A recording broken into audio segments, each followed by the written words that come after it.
Estamos en contacto telefónico con el ex diputado nacional y también uno de los principales asesores de campaña, podemos decir, hombres fuertes de la campaña del presidente del Comité Nacional y precandidato a la presidencia por el radicalismo, Ernesto Sanz. Nos referimos al doctor Federico Storani, a quien saludamos. ¿Cómo le va? ¿Qué tal? Buenos días, ¿cómo están ustedes? Bueno, digamos, dejamos pasar un tiempo después de la convención de Gualeguaychú, un tiempo prudente, y bueno, después de tantos chisporroteos, discusiones entre Macri y Sanz, porque cuáles eran los alcances del acuerdo, podemos decir que se han estabilizado las aguas como para tener un panorama más claro de cuáles son los alcances finalmente de este acuerdo. ¿Cómo lo podemos definir? Sí, en realidad a mí me parece que los acuerdos son muy firmes, muy sólidos y muy confiables, ¿no? ¿Por qué? Porque en realidad lo que se procura es dotar al pueblo argentino de una herramienta que pueda vehiculizar el cambio, que es lo que se está queriendo. Nosotros entendemos que la sociedad argentina tiene un fuerte rechazo a muchas de las cosas que en este momento están ocurriendo, empezando por las cuestiones de seguridad, de narcotráfico, también de la inflación, de la falta de inversión en infraestructura, como energía, como en transporte, y no hay ninguna duda que este acuerdo genera una esperanza muy fuerte. Y eso está muy consolidado, está consolidado al punto tal que en la mayoría de las provincias del país se va a concurrir de manera conjunta, y además en la propia provincia de Buenos Aires, que es el distrito más grande, esto también están las reglas de juego para una competencia en las primarias abiertas que siempre fueron de competencia. Nosotros sostenemos la precandidatura de Ernesto Sanz y competimos eventualmente con la candidatura de Elisa Carrió y por supuesto con la candidatura también de Macri. Y eso significa que el que gana encabezará una fórmula y el que no gana acompañará, pero eso significa por las primarias que va a haber una distribución de espacio de poder muy equitativa y muy razonable. ¿A qué se refiere con distribución equitativa? Por ejemplo, en otros niveles de listas. Bueno, es condición sine qua non que la lista de legisladores nacionales sea una lista única, en eso no hay competencia, eso está acordado. Porque justamente si lo que aspiramos a hacer gobierno el día de mañana, para garantizar la gobernabilidad, los legisladores nacionales son fundamentales. Y eso está absolutamente acordado. Lo que no están todavía acordados son los nombres, porque nos parece prematuro, hay que hacer las consultas, pero sí que va a haber una lista compartida de legisladores nacionales que va a respaldar este proyecto. Y a nivel de provincia y de municipios, ¿cómo por ahí está más difícil llegar a un acuerdo? No, no está más difícil. En muchísimos casos hay más de un candidato que puede tener chance, por lo cual lo que se otorga son condiciones de competencia en igualdad de condiciones.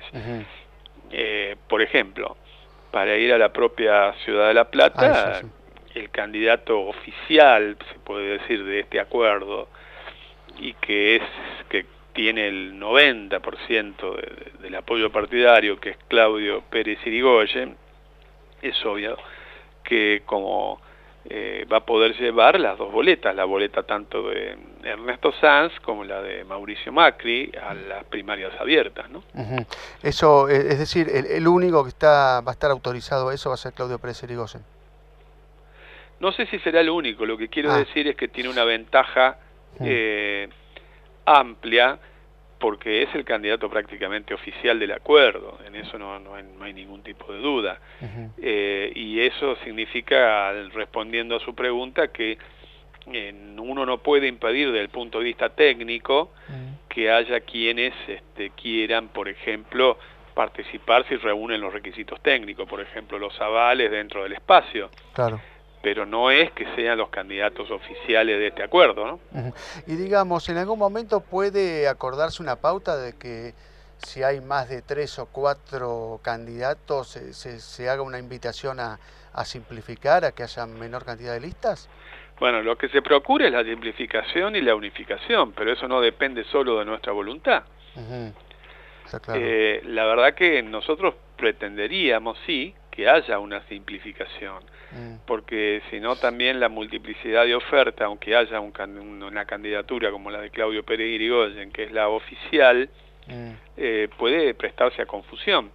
Claro. Pero obviamente no depende solo de nuestra voluntad, tienen que tener un criterio más racional y flexible quienes hoy aparecen como probables contendientes, ¿no?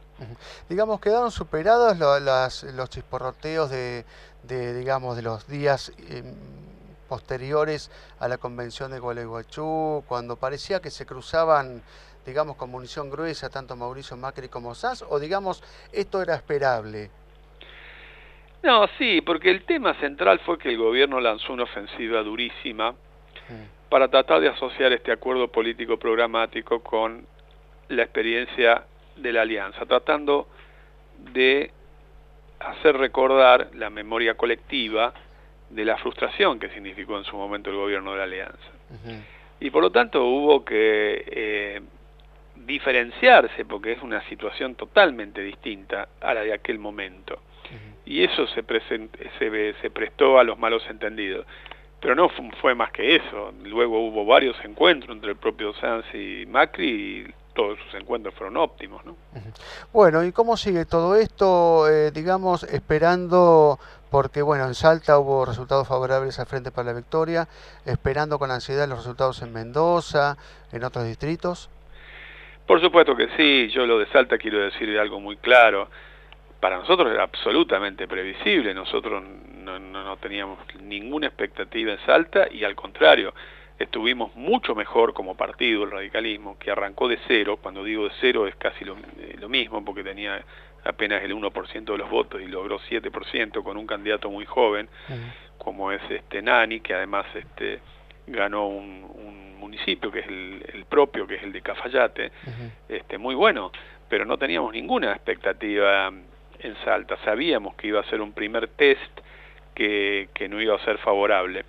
Lo que también hay que hacerle entender a todo el mundo, que quienes hoy están con este clima de euforia, fundamentalmente los medios que responden al gobierno, que quieren crear ese clima, lo que no dicen es que en realidad su candidato, que es Urtubey, retrocedió 12 puntos, porque en la elección anterior había obtenido el 59% de los votos y ahora obtuvo 47%. Perfecto. Bueno, Federico Storani, exdiputado nacional, dirigente del radicalismo bonaerense, muchísimas gracias por este contacto. Muy bien, muchísimas gracias a ustedes. Un abrazo.